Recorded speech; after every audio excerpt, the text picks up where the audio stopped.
গত 31st নাইটে অর্থাৎ 31শে ডিসেম্বর 2024 রাত 12:30 ঘটিকা থেকে রাত 4টা পর্যন্ত শিবচর থানাধীন থানা রোডে গোয়াতলা নামক স্থানে বিআরবি কেবলসের একটি ফ্যাক্টরি রয়েছে, যেটা বিক্রয় কেন্দ্র হিসেবে পরিচিত। সেই বিক্রয় কেন্দ্রে একটি দুর্ধর্ষ চুরির ঘটনা ঘটে, যেখানে সিসিটিভি ফুটেজ এবং ভিডিওতে দেখা যায় যে মাস্ক পরিহিত 4-5 জন ক্রিমিনাল এই দারোয়ানকে মারপিট করে ভিতরে ঢুকে বিআরবি কেবলসের প্রায় 42 লক্ষ টাকা মূল্যের বিআরবি কেবলস চুরি করে নিয়ে যায় এবং গাড়িতে করে দারোয়ানকে উঠিয়ে নিয়ে রাস্তায় গিয়ে দারোয়ানকে গাড়ি থেকে নামিয়ে দিয়ে যান।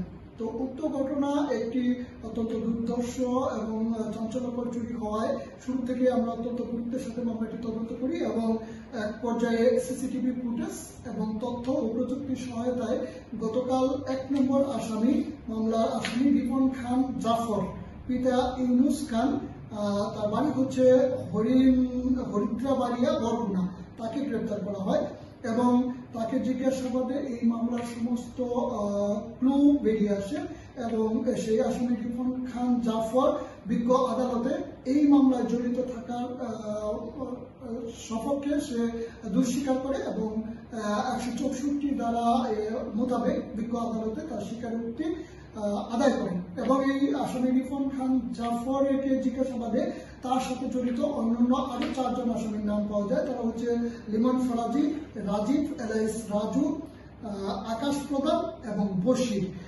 তো এখানে উল্লেখ্য যে এই মামলার 1 নম্বর আসামি রিপন খান জাফর, সে হচ্ছে 16টি মামলার আসামি এবং তার বিরুদ্ধে খুন সহ ডাকাতি মামলা রয়েছে 2টি, 1933 সালে এবং মাসানটেক থানায়। এছাড়া অন্যান্য আসামি লিমন ফরাজির নামে 3টি মামলা রয়েছে খুন সহ ডাকাতি, রাজীব এলাইস রাজুর নামে রয়েছে 5টি মামলা, সেটাও খুন সহ ডাকাতি, এবং অপর আসামি আকাশ প্রধান, তার নামে রয়েছে 11টি মামলা, এইগুলো সবগুলো খুন সহ ডাকাতি। তো আমাদের এই মামলাটি অত্যন্ত চাঞ্চল্যকর এবং গুরুত্ব সহকারে আমরা তদন্ত করছি।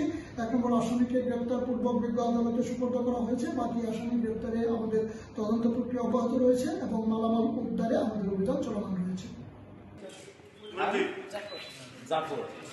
তোমার হলো এমনি দেশের বাড়ি বরগুনা।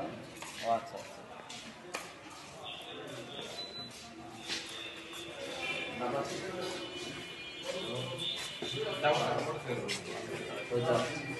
সাথে কেউ নিবা